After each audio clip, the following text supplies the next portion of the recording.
അത് എനിക്ക് ആ വിഷയത്തിൽ ഒരു കാര്യവും പറയാനില്ല. തീരുമാനം നേരത്തെ പറഞ്ഞു. അദ്ദേഹത്തെ ഞാൻ അതിൻ്റെ വിശദാംശങ്ങളിലേക്ക് ഒന്നും ഞാനില്ല. നിങ്ങൾ അവിടെ അദ്ദേഹം സസ്പെൻഷനിലാണ്, പാർട്ടിയിൽ നിന്നും, പാർലമെൻ്ററി പാർട്ടിയിൽ നിന്നും. അദ്ദേഹം അവിടുത്തെ MLA അല്ലേ. ഞാൻ അതിനെക്കുറിച്ചൊന്നും ഒരു കമൻറ്റും ഞാൻ പറയുന്നില്ല. ഞാൻ ചോദിക്കട്ടെ അദ്ദേഹത്തെ മുമ്പിൽ കണ്ട ഞാൻ കാണാതെ തിരിച്ചു പോവോ? കോൺഗ്രസ് നേതാക്കന്മാരെ എന്ത് ചെയ്യണം എന്നാണ് നിങ്ങൾ പറയണത്? അദ്ദേഹം PJ പൗലോസ് എന്ന് പറയുന്ന ഞങ്ങളുടെ മുതിർന്ന നേതാവിൻ്റെ മരണ വീട്ടിൽ വെച്ച് അദ്ദേഹത്തെ ഞങ്ങളുടെ മുതിർന്ന നേതാക്കൾ കണ്ടു. അവർ അദ്ദേഹത്തെ കണ്ട ഇതുവരെ ഒരു പരിചയമില്ലാത്ത ആളെ പോലെ അദ്ദേഹത്തെ സസ്പെൻഡ് ചെയ്തിട്ടുള്ളതാണ് പാർട്ടിയിൽ നിന്ന്.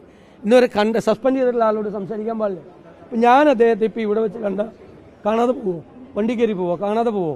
എന്താ നിങ്ങളിങ്ങനെയൊക്കെ ചോദിക്കുന്നത്? നിസ്സാരമായ ചോദ്യങ്ങളാണ്, ഇറലവൻ്റായ ചോദ്യങ്ങളാണ്. കോൺഗ്രസ് നേതാക്കന്മാർ അദ്ദേഹത്തെ കണ്ട അദ്ദേഹത്തോട് സംസാരിക്കണ്ടേ? അല്ലല്ല, അതൊക്കെ ഞാൻ പറഞ്ഞല്ലോ. അദ്ദേഹത്തിനെതിരായി പാർട്ടി ഒരു നടപടി എടുത്തിരിക്കുന്ന ആ നടപടി നിലനിൽക്കുകയാണ്. അത് പാർട്ടി മുതിർന്ന എല്ലാ നേതാക്കന്മാരും പരസ്പരം കൂടിയാലോചിച്ച് എടുത്തൊരു നിലപാടാണ്.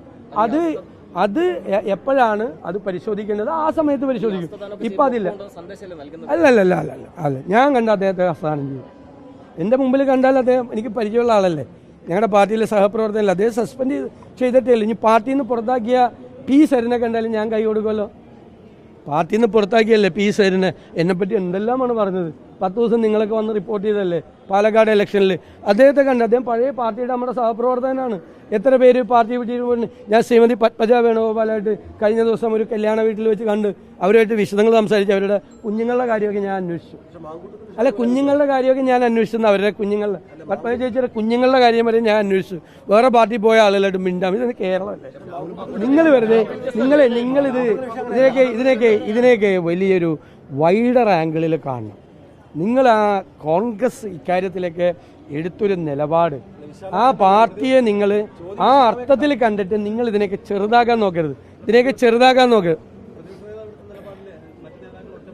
ഒന്നുമില്ല. ഞങ്ങൾ എല്ലാവരും കൂടി ഒരു തീരുമാനം എടുത്ത, എല്ലാവരും ആ തീരുമാനത്തിൽ ഉറച്ചു നിൽക്കുകയാണ്. എല്ലാവരും, ഒരാളും അതിൻ്റെ അകത്തുനിന്ന് മാറിയിട്ടില്ല. ഒരാൾ. അതൊക്കെ എന്നെ ഒറ്റപ്പെടുത്തണമെന്ന് ആഗ്രഹിക്കുന്നവർ കൊടുക്കുന്ന വാർത്തകളാണത്. ഞാൻ ഒറ്റപ്പെടുകയൊന്നുമില്ല. ഞാൻ ഒരു തീരുമാനവും എൻ്റേതായി ഒരു തീരുമാനവും ഞാൻ എടുക്കില്ല. എൻ്റെ അഭിപ്രായം പറയും. ഞാൻ എല്ലാവരും കൂടി ഒരുമിച്ച് എടുക്കും. അതാണ് ഞങ്ങളുടെ സിസ്റ്റം. അതാണ്. നിങ്ങൾക്ക് അറിയില്ലാണ്ടാ. നിങ്ങൾ ഇങ്ങനെ ഹൈപ്പോത്തറ്റിക്കൽ ക്വസ്റ്റ്യൻസ് ചോദിക്കല്ലേ, സാങ്കല്പിക ചോദ്യങ്ങൾ.